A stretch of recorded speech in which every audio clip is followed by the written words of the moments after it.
Assalomu alaykum, hurmatli tomoshabinlar. Bugun men siz bilan juda muhim mavzuni, ya'ni O'zbekistonda ishlovchi pensionerlar pensiyasini indeksatsiya qilish masalasini batafsil tushuntirib beraman. Ayniqsa avgust oyida pensiyalar oshirilishi, qayta hisoblanishi yoki indeksatsiya qilinishi haqida xabarlar chiqqanda, ko'pchilik pensionerlarda bir xil savollar paydo bo'ladi. Men ishlayapman. Menga ham oshirilgan pensiya beriladimi? Ishlayotganim uchun pensiyam kamayib qolmaydimi? Avgustdan boshlab qo'shimcha pul avtomatik tushadimi yoki ariza yozishim kerakmi? Bu ma'lumot har bir pensionerga, pensionerning farzandlariga, buxgalterlarga, kadrlar bo'limida ishlaydiganlarga va pensiya yoshiga yaqinlashayotgan fuqarolarga juda kerak. Chunki bitta noto'g'ri tushuncha odamni o'z haqidan bexabar qoldirishi mumkin. Shuning uchun videoni oxirigacha ko'ring. Hozirning o'zida kanalga obuna bo'ling, like bosing. Chunki men bu kanalda pensiya, nafaqa, ish staji, ish haqi va huquqiy imtiyozlar bo'yicha eng kerakli ma'lumotlarni oddiy tilda tushuntirib boraman. Avvalo eng asosiy masalani aniq qilib olaylik. Ishlovchi pensioner deganda kim tushuniladi? Bu pensiya yoshiga yetgan, pensiya tayinlangan, lekin biror tashkilotda mehnat shartnomasi asosida ishlashda davom etayotgan shaxsdir. Masalan, maktabda ishlayotgan pensioner o'qituvchi, poliklinikada ishlayotgan hamshira, korxonada qorovul, hisobchi, muhandis, haydovchi yoki davlat tashkilotida maslahatchi bo'lib ishlayotgan pensionerlar. Ko'pchilikning xotirasida eski tartib qolgan. Oldin ayrim holatlarda ishlovchi pensionerlar pensiyasini to'lash bo'yicha cheklovlar bo'lgan. Ba'zi toifadagi pensionerlarga pensiya to'liq emas, ma'lum qismi bilan berilgan davrlari ham bo'lgan. Shu sababli hozir ham odamlar ishlasam pensiyam kesiladimi? Pensioner bo'lib ishga kirsam oshirilgan pensiyani olmay qolamanmi deb xavotirlanadi. Hozirgi amaliyotda asosiy tamoyil shunday. Agar fuqaro pensiya olish huquqiga ega bo'lsa va unga pensiya tayinlangan bo'lsa, u ishlayotgani uchun umumiy indeksatsiyadan chetda qolmasligi kerak. Ya'ni pensiyalar miqdor davlat tomonidan oshirilsa, bu oshirish faqat uyda o'tirgan pensionerlarga emas, ishlayotgan pensionerlarga ham tegishli bo'ladi. Bu juda muhim. Chunki indeksatsiya ishlash yoki ishlamaslikka qarab emas, tayinlangan pensiya miqdori va amaldagi tartibga qarab qo'llanadi. Indeksatsiya nima? Oddiy qilib aytsam, indeksatsiya bu pensiyalarning narxlar o'sishi, yashash xarajatlari ko'payishi va davlat tomonidan belgilangan ijtimoiy siyosat asosida ma'lum foizga yoki miqdorga oshirishdir.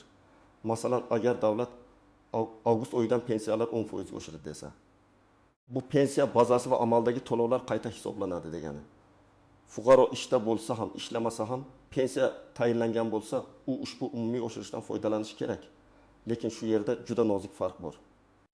Pensiyani indeksatsiya qilish boshqa narsa, pensiyani qayta tayinlash yoki yangi ish stajini qo'shib qayta hisoblash boshqa narsa. Ko'pchilik mana shu ikkisini aralashtirib yuboradi. Indeksatsiya avtomatik oshirish bo'lishi mumkin. Masalan, avgustdan barcha pensiyalar ma'lum foizga oshsa, pensiya jamg'armasi tizimida sizning pensiyangiz avtomatik hisoblanadi. Lekin siz pensiyaga chiqqaningizdan keyin yana ishlagan bo'lsangiz, shu keyingi ishlagan yillaringiz pensiyaga qo'shiladimi yoki yo'qmi?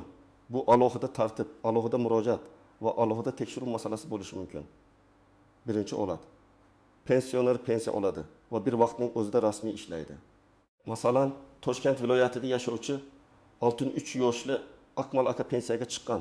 Unga oyga 20 million 800 ming so'm pensiya tayinlangan. U hozir ham xususiy korxonada qorovul bo'lib ishlaydi va oylik oladi. Avgust oyidan pensiyalar oshirilishi e'lon qilindi deylik.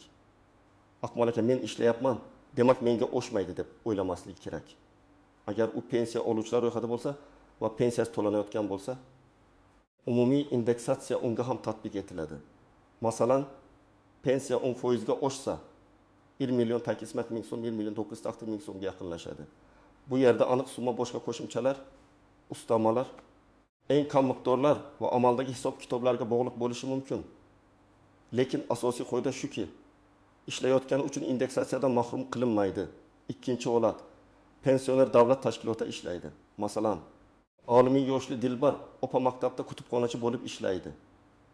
Pensiyasi 2 million 200 ming so'm. U oylik ham oladi, pensiya ham oladi.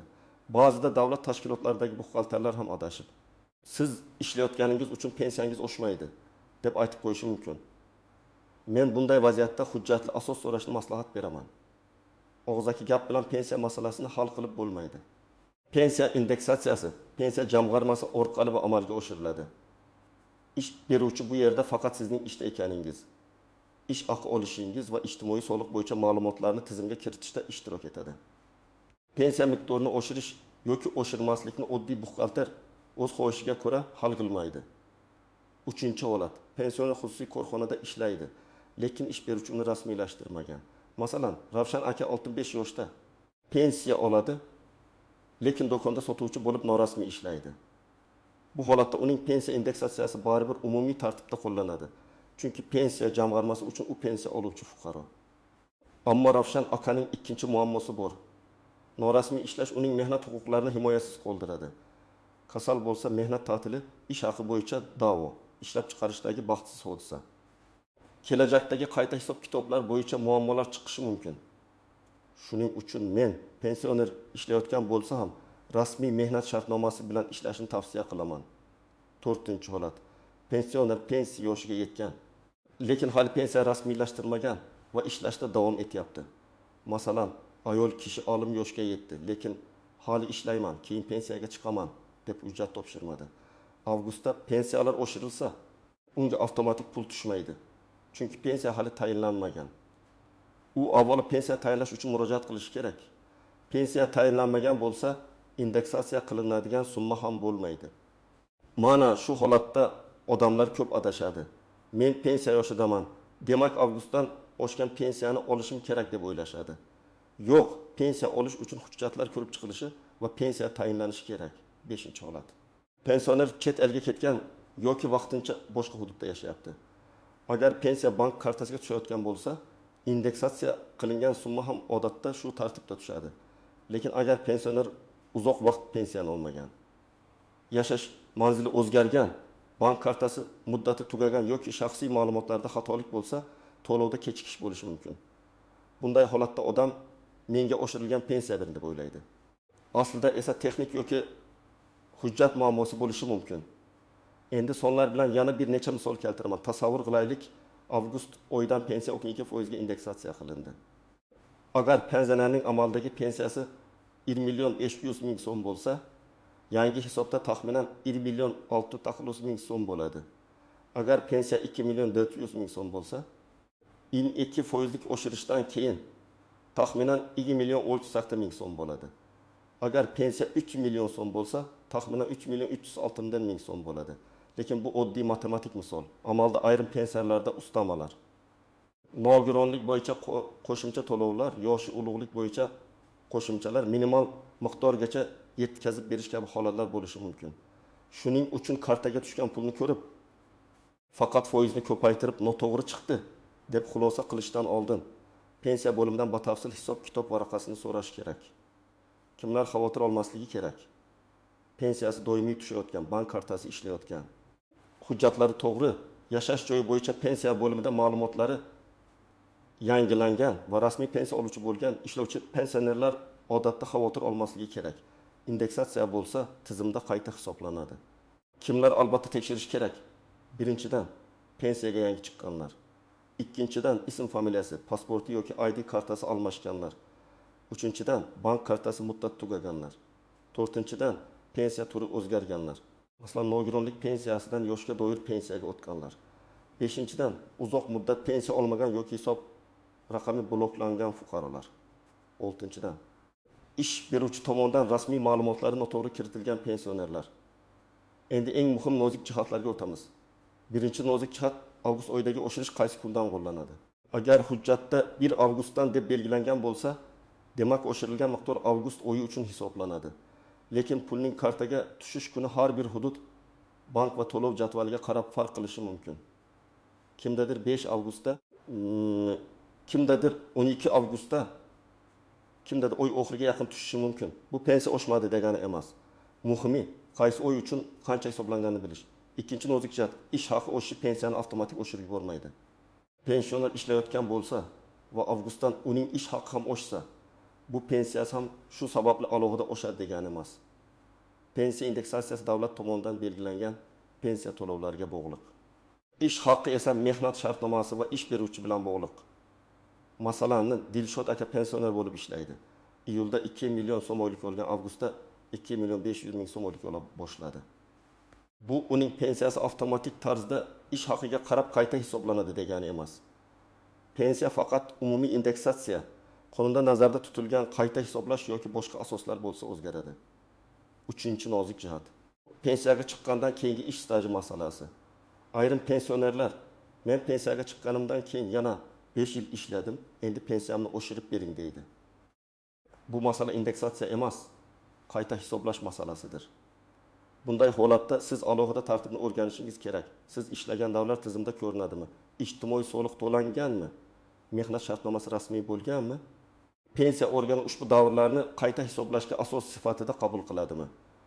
Agar rasmiy ish bo'lmasa, keyin men ishlaganman deb isbotlash juda qiyin bo'ladi. Shuning uchun ishlovchi pensioner uchun eng katta himoya bu rasmiy ish, hujjat va soliq tizimidagi izdir. 4-nozik jihat. Minimal pensiya va qo'shimcha to'lovlar. Ba'zi pensionerlarning pensiyasi eng kam belgilangan miqdordan past bo'lmasligi uchun qo'shimcha tarzda yetkazib beriladi. Indeksatsiyadan keyin asosiy pensiya qismi o'sishi mumkin, lekin qo'shimcha qism kamayishi yoki boshqacha hisoblanishi mumkin. Natijada fuqaro kutganidan biroz boshqa summa ko'radi. Bu xato degani emas, lekin albatta tekshirishga arziydi. Masalan, pensionerning asosiy hisoblangan pensiyasi 1.100.000 so'm, lekin amaldagi minimal darajaga yetkazish uchun unga qo'shimcha 300.000 so'm berilayotgan bo'lishi mumkin. Indeksatsiyadan keyin asosiy qism oshadi. Qo'shimcha qism esa qayta ko'rib chiqiladi. Shu sababli umumiy o'sish oddiy foiz ko'paytirishda ko'rinmasligi mumkin. 5-nozik jihat. Ishlovchi pensionerning pensiyasi ish joyi orqali emas, pensiya tizimi orqali yuritiladi. Ba'zi odamlar buxgalteriyaga borib pensiyamni oshirib bering deydi. Buxgalter sizning ish haqingizni hisoblaydi. Lekin pensiyani tayinlash va indeksatsiya qilish vakolati pensiya jamg'armasi tizimiga tegishli. Albatta ish beruvchining rasmiy hisobotlari muhim. Lekin pensiya miqdori bo'yicha asosiy murojaat tuman yoki shahar pensiya jamg'armasi bo'limiga qilinadi. 6-nozik jihat. Bank kartaga tushgan summa bilan rasmiy hisoblangan summa farq qilishi mumkin. Nega? Chunki bank qarzi, aliment ijro hujjati, karta blokirovkasi, eski qarzdorlik, ortiqcha to'langan pensiyani ushlab qolish kabi holatlar bo'lishi mumkin. Masalan, fuqaroning pensiyasi 2.200.000 so'm qilib hisoblangan. Lekin kartaga 1.900.000 so'm tushgan. U darhol pensiyam kam hisoblandi deydi. Aslida esa 300 so'm ijro hujjati bo'yicha ushlangan bo'lishi mumkin. Shuning uchun avval pensiya jamg'armasidan hisoblangan summani, keyin bankdan tushgan summani, undan keyin ushlab qolishlar bor yo'qligini tekshirish kerak. 7-nozik jihat. Ma'lumotlar bazasidagi xatolar. Pasport almashtirilganda, familiya o'zgarganda, JSH shir noto'g'ri kiritilganda, yashash manzili yangilanmaganda yoki bank rekvizitlari o'zgarganda pensiya to'lovida kechikish bo'lishi mumkin. Ayniqsa avgust kabi indeksatsiya davrlarida ko'p odam bir vaqtning o'zida murojaat qiladi, tizimda yuklama ortadi. Shuning uchun hujjatlaringiz to'g'riligini oldindan tekshirib qo'yish juda foydali. 8-nozik jihat. Pensioner ishga kirganini yashirishi shart emas. Chunki ishlashning o'zi umumiy indeksatsiyani bekor qilmaydi. Lekin rasmiy ma'lumotlarni yashirish, noto'g'ri hujjat topshirish yoki bir vaqtning o'zida bir nechta to'lovni noqonuniy olishga urinish keyinchalik ortiqcha to'langan summalarni qaytarish majburiyatiga olib kelishi mumkin. Men doim aytaman, pensiya masalasida eng to'g'ri yo'l bu ochiq, rasmiy va hujjatli yo'l. Endi eng amaliy qismga o'tamiz. Agar siz ishlovchi pensioner bo'lsangiz va avgust oyida pensiyangiz indeksatsiya qilinishini kutayotgan bo'lsangiz, men quyidagi qadamlarni tavsiya qilaman. Birinchi qadam, pensiyangiz hozir qancha ekanini aniq bilib oling. Ko'pchilik taxminan 2 million atrofida deydi. Taxmin bilan huquq himoya qilib bo'lmaydi. Sizda aniq raqam bo'lishi kerak. Asosiy pensiya qancha? Qo'shimcha to'lovlar qancha? Jami qancha? Buni bank ilovasidan tushgan summaga qarab ham ko'rishingiz mumkin. Lekin eng to'g'risi pensiya jamg'armasidan yoki elektron xizmatlar orqali hisob-kitob ma'lumotini olish. Ikkinchi qadam, avgust oyidagi to'lovni oldingi oy bilan solishtiring. Masalan, iyulda sizga 2.700.000 so'm tushgan bo'lsa, avgustda qancha tushdi? Agar oshirish in avgustdan belgilangan bo'lsa, avgust to'lovi oshirilgan bo'lishi kerak. Lekin ba'zan farqingi to'lovda qo'shib berilishi ham mumkin. Bu to'lov jadvali va hisob-kitobga bog'liq. Shuning uchun bir kun kechikdi deb vahimaga tushmang, lekin umuman farq bo'lmasa tekshiring. Uchinchi qadam, Bank kartangizni tekshiring. Karta muddati tugamaganmi? Hisob raqami faolmi? Bank ilovasida blokirovka yo'qmi? SMS xabarnoma ulanmagan bo'lsa, pul tushganini sezmay qolishingiz ham mumkin. Ayrim pensionerlar eski kartasini ishlatmaydi. Keyin pensiya tushmadi deydi. Aslida pul boshqa hisobda turgan bo'ladi. 4-qadam, shaxsiy hujjatlaringizni tayyorlab qo'ying. Pensiya bo'limiga borish kerak bo'lsa, odatda pasport yoki ID karta, pensiya guvohnomasi yoki pensiya tayinlanganini tasdiqlovchi ma'lumot, bank karta rekvizitlari, mehnat daftarchasi yoki elektron mehnat daftarchasi ma'lumotlari, ish joyidan ma'lumotnoma kerak bo'lishi mumkin. Agar siz pensiyaga chiqqandan keyingi ish stajini ham tekshirtirmoqchi bo'lsangiz, rasmiy ish davrlaringiz, mehnat shartnomalari, buyruqlar va ish haqi bo'yicha ma'lumotlar kerak bo'lishi mumkin. 5-qadam, murojaatni og'zaki emas, yozma qiling. Agar sizning fikringizcha pensiya noto'g'ri indeksatsiya qilingan bo'lsa, shunchaki telefon qilib yoki deraza oldida gaplashib ketmang. Yozma ariza bering. Arizada shunday mazmun bo'lishi mumkin.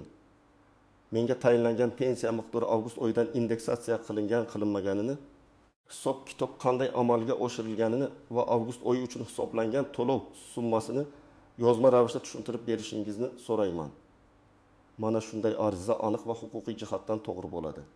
Arizangiz ro'yxatdan o'tkazilganiga ishonch hosil qiling. 6-qadam, ish joyingizdagi ma'lumotlarni tekshiring. Agar siz rasmiy ishlayotgan bo'lsangiz, kadrlar bo'limidan mehnat shartnomangiz rasmiylashtirilganmi?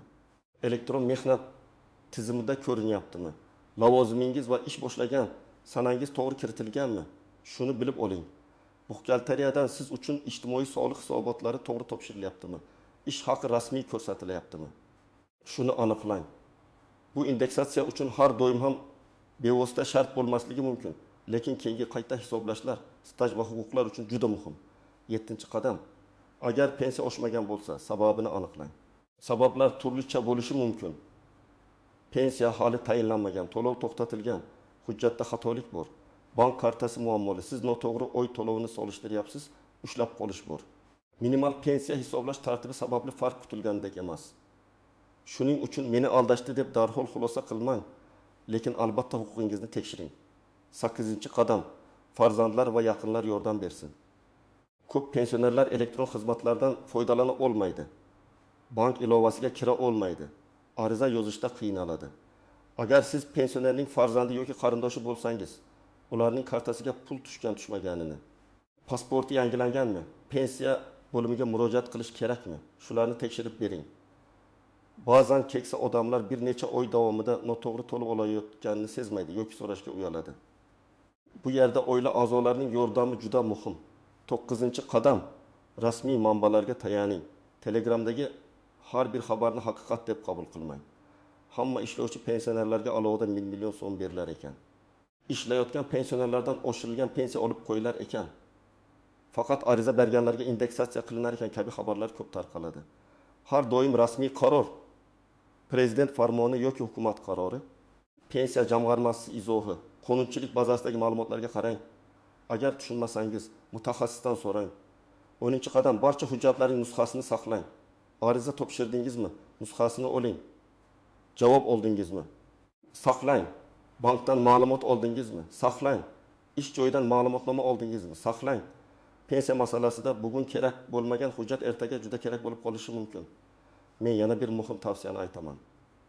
Agar siz pensiya yoshiga yetayotgan bo'lsangiz, hujjatlarni oxirgi kuni yig'mang. Mehnat stajingizda uzilishlar bormi? Eski ish joylaringiz yopilib ketganmi? Arxiv ma'lumotlari kerakmi? Ism familiyada xatolik bormi? Bularni oldindan tekshiring. Chunki pensiya tayinlangandan keyin avgustdagi indeksatsiya sizga tatbiq etilishi uchun avvalo pensiyaning o'zi to'g'ri tayinlangan bo'lishi kerak. Pensiya noto'g'ri tayinlansa, indeksatsiya ham noto'g'ri bazadan hisoblanishi mumkin. Demak, hurmatli tomoshabinlar, asosiy xulosa shuki, O'zbekistonda ishlovchi pensionerlar pensiyasi umumiy indeksatsiya bo'lsa, odatda ishlash faktining o'zi sababli indeksatsiyadan chetda qolmasligi kerak. Avgust oyidagi oshirish pensiya tayinlangan va to'lanayotgan fuqarolarga tegishli bo'ladi. Lekin indeksatsiya bilan pensiyani qayta hisoblashni aralashtirmaslik kerak. Ish haqi oshgani pensiya avtomatik qayta hisoblanadi degani emas. Pensiyaga chiqqandan keyingi ish staji, ustamalar, minimal miqdorlar, bank kartasi hujjatdagi xatolar va ushlab qolishlar alohida tekshirilishi kerak. Agar siz ishlovchi pensioner bo'lsangiz, avgust to'lovini oldingi oy bilan solishtiring. Hujjatlaringizni tekshiring. Kerak bo'lsa pensiya jamg'armasiga yozma murojaat qiling. Og'zaki gaplarga emas, rasmiy hisob-kitob va hujjatlarga tayaning. Sizningcha ishlovchi pensionerlarning pensiyasini indeksatsiya qilish tartibi yetarlicha tushunarlimi yoki bu borada odamlar hali ham ko'p qiynalyaptimi? Fikringizni izohlarda yozib qoldiring. Video foydali bo'lgan bo'lsa like bosing, kanalga obuna bo'ling va yaqinlaringizga ulashing. Chunki bunday ma'lumot bitta pensionerning ham o'z haqini vaqtida olishi uchun yordam berishi mumkin.